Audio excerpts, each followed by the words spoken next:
సత్యనారాయణ, తెలంగాణలో అన్ని ఎక్కడున్న ప్రతి నియోజకవర్గంలో కూడా కాంగ్రెస్ బీజేపీ పార్టీలు ఒకరిపై ఒకరు పైచేయి సాధించుకున్నప్పటికీ బీఆర్ఎస్కి ఎక్కడన్నా బలం ఉంది అంటే అది ఒక మెదక్లోనే మనం చెప్పుకోవడంలో ఎటువంటి సందేహం లేదు. ఆ మెదక్లో కూడా గెలుపు ఎలా ఉంటుంది అనేది కూడా అందరికీ అనుమానంగానే మారింది. ఎందుకంటే ఇప్పుడు అక్కడ బీసీ అయిన నీలం మధుకి కాంగ్రెస్ పార్టీ అక్కడ టికెట్ కేటాయించింది. నీలం మధుకి వ్యక్తిగత చరిష్మా కూడా తోడటంతో కాంగ్రెస్ పార్టీ అక్కడ విజయ అవకాశాలు ఉండే అవకాశం కూడా ఉంది. దీని గురించి మరింత సమాచారాన్ని మా మెదక్ ప్రతినిధి సునీల్ అందిస్తారు. సునీల్, చెప్పండి, రానున్న రోజుల్లో ఏ పార్టీకి అక్కడ ఎక్కువగా ఎడ్జ్ ఉండే అవకాశం ఉంది ఎన్నికల్లో? మెదక్ జిల్లాలో మెదక్, జహీరాబాద్ రెండు పార్లమెంట్ స్థానాలు ఉన్నాయి. అయితే మెదక్ నుంచి చూసుకున్నట్లయితే కాంగ్రెస్ పార్టీ నుంచి బీసీ నేత ముదిరా సంఘం నాయకులు నీలం మధుకు కాంగ్రెస్ టికెట్ కేటాయించి, బీజేపీ నుంచి ఫైర్ బ్రాండ్ నేత మాజీ ఎమ్మెల్యే రఘునందన్ రావు పోటీ చేస్తూ ఉన్నారు. అదేవిధంగా బీఆర్ఎస్ నుంచి మాజీ ఐఏఎస్ అధికారి వెంకటరామరెడ్డి, ఆయన ప్రస్తుతం ఎమ్మెల్సీగా కూడా ఉన్నారు. కేసీఆర్ కి అత్యంత సన్నిహితుడు, అతనికి బీఆర్ఎస్ టికెట్ ఇవ్వడంతో మూడు పార్టీలు కూడా జోరుగా ప్రచారం చేస్తున్నప్పటికీ కాంగ్రెస్ పార్టీ అభ్యర్థి నీలం మధుకు కొంత ఎరుతుందని చెప్పవచ్చు. ఎందుకంటే నీలం మధు సంబంధించి నీలం మధు స్థానికుడు, అదేవిధంగా ఆయనకు ఉన్నటువంటి బీసీ సంఘంలో బీసీ నేతగా ఉన్నటువంటి మైలేజ్ కానివ్వండి, అదేవిధంగా ఆయన ట్రస్ట్ ద్వారా ఇప్పటికే గత 6 ఏళ్లుగా ఆయన సేవలు చేస్తున్నటువంటి పరిస్థితి ఉంది. గత కొన్నేళ్లుగా ఆయన వివిధ వర్గాలకు ఆపదలో ఉన్న వ్యక్తులకు కానివ్వండి, లేదంటే విద్యార్థులకు, అవసరం ఉన్న విద్యార్థులకు ఫీజులు కట్టడంతో పాటు ఈ విధంగా అనేక రకాలుగా ఆయన ప్రజల్లో ఉంటున్నటువంటి పరిస్థితి ఉంది. గతంలో ఆయన పటాన్చెరు నుంచి బీఎస్పీ పార్టీకి ఎమ్మెల్యేగా కూడా పోటీ చేస్తున్నటువంటి పరిస్థితి, అనూహ్యంగా పెద్ద ఎత్తున కూడా ఆయనకు ఓటు పోలేనటువంటి పరిస్థితి ఉంది. ఈ నేపథ్యంలో ఆయనకు బీఎస్పీ నుంచే ఆ పరిస్థితిలో ఓట్లు వచ్చినాయంటే ఆయన ఎంపీ అభ్యర్థిగా, అందులో తెలంగాణ రాష్ట్రంలో కాంగ్రెస్ పార్టీ అధికారంలో ఉంది, కాంగ్రెస్ పార్టీ తరఫు నుంచి ఆయన ఎంపీ అభ్యర్థిగా బరిలో దిగుతున్నారు. ఈ నేపథ్యంలో కాంగ్రెస్ పార్టీకి తెలంగాణ రాష్ట్రంలో ఉన్నటువంటి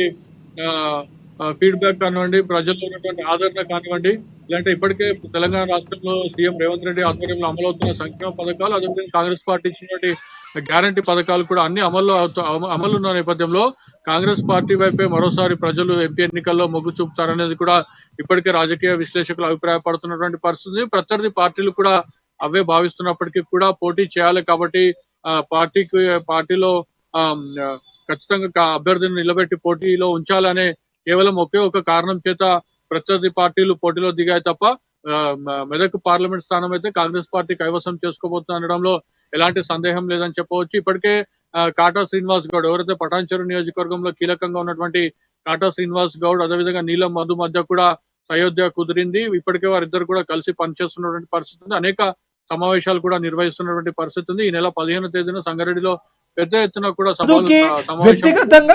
వ్యక్తిగతంగా యువకుల సపోర్ట్ బాగా ఉండటం వలన అతనికి ఎడ్జ్ ఉండే అవకాశం కనబడుతుంది. యువతలో కూడా నీలం మధుకి బాగా ఫాలోయింగ్ ఉన్నట్టుగా తెలుస్తుంది. అక్కడ యువత మొత్తం కూడా ఇప్పటికే నిర్ణయించుకున్నారని చెప్పి కూడా మనం భావించవచ్చు. ఎందుకంటే నీలం మధు వెంబటి ఉండాలని చెప్పి కూడా భావించారు.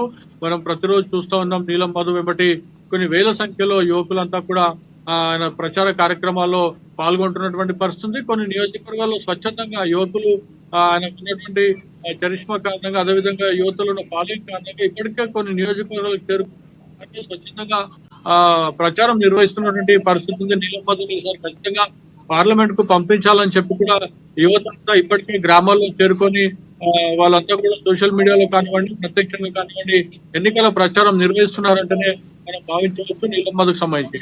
అదేవిధంగా జహీరాబాద్ పార్లమెంట్ పరిధిని మనం చూసుకున్నట్లయితే జహీరాబాద్ లో కూడా బీసీ నాయకులకు ముఖ్యంగా అన్ని ప్రధాన పార్టీలు కూడా టికెట్లు ఇచ్చాయని చెప్పవచ్చు. కాంగ్రెస్ పార్టీ నుంచి మాజీ ఎమ్మెల్యే మాజీ ఎంపీ సురేష్ షెట్కర్ మరోసారి ఎంపీగా పోటీ చేస్తున్నారు.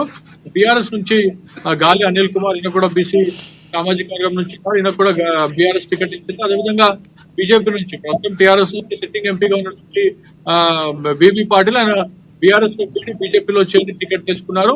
ఈ ముగ్గురు కూడా పోటీలో ఉన్నటువంటి పరిస్థితి ఉంది. కానీ గతంలో జహీరాబాద్ నుంచి ఎంపీగా పనిచేస్తారు సురేష్ షెట్కర్. గతంలో ఈయన చేసినటువంటి కార్యక్రమాలు ఈయన కలిసి వచ్చే అంశం. మరోవైపు ఈయన స్థానికుడు జహీరాబాద్ పార్లమెంట్ పరిధిలోనే నారాయణఖేడ్ నియోజకవర్గం ఉంటుంది. నారాయణఖేడ్ చెందినటువంటి సురేష్ షెట్కర్ జహీరాబాద్ పార్లమెంట్ పోటీ చేస్తున్నారు. గాలి అనిల్ కుమార్ ఆయన ఉండేటువంటి నివాసం మెదక్ పార్లమెంట్ పరిధిలో వస్తుంది. అంటే పటాన్చెరు సంబంధించినటువంటి నాయకులైన ఆయనకు పటాన్చెరు నియోజకవర్గం మెదక్ పార్లమెంట్ లో వస్తుంది కాబట్టి బీబీ పాటిల్ ఒకరు కూడా జైరాబాద్ పార్లమెంట్ పరిధిలో అంటే పక్క జిల్లాలో ఉన్నటువంటి కామారెడ్డి జిల్లాలో ఉన్నటువంటి గ్రామం బిబి పాటిల్ది. మొత్తానికైతే ఈ జైరాబాద్ పార్లమెంట్ పరిధిలో కూడా కాంగ్రెస్ పార్టీకి ఎర్జ్ ఉందని చెప్పవచ్చు. ఎందుకంటే జైరాబాద్ పార్లమెంట్ పరిధిలో ఆందోళన నియోజకవర్గం వస్తుంది. ఆందోళన నియోజకవర్గం నుంచి సీనియర్ నాయకులు దామోదర్ రాజనరసింహ ఇప్పటికే గెలుపొందారని రాష్ట్ర మంత్రిగా ఉన్నారు. ఆయన విస్తృతంగా ప్రచారం చేస్తున్నారు సురేష్ షెట్కర్ గెలుపుకు సంబంధించి. అదేవిధంగా నారాయణ్ ఖేడ్ లో ఎవరైతే బిబి సురేష్ షెట్కర్ సొంత ప్రాంతమైనటువంటి నారాయణ్ ఖేడ్ లో కూడా కాంగ్రెస్ పార్టీ అభ్యర్థి డాక్టర్ సంజీవ్ రెడ్డి ఆడ ఎమ్మెల్యే గెలుపొందిన నేపథ్యంలో ఇవన్నీ అంశాలు కూడా కలిసి వచ్చే పరిస్థితి ఉంది. మరోవైపు ఇటీవల గత 2 రోజులుగా కూడా పెద్ద ఎత్తున బీజేపీ బీఆర్ఎస్ ను వీడి స్థానిక ప్రజాప్రతినిధులు సర్పంచ్లు ఎంపీటీసీలు ఎంపీపీలు డిప్యూటీసీలు ఎవరైతే గ్రామాల్లో ఓటు వేయించగలిగే పరిస్థితి వారంతా కూడా కాంగ్రెస్ లో చేరినటువంటి పరిస్థితి ఉంది. రాత్రి జుక్కల్లో కూడా ఓకే, థ్యాంక్ యూ సునీల్.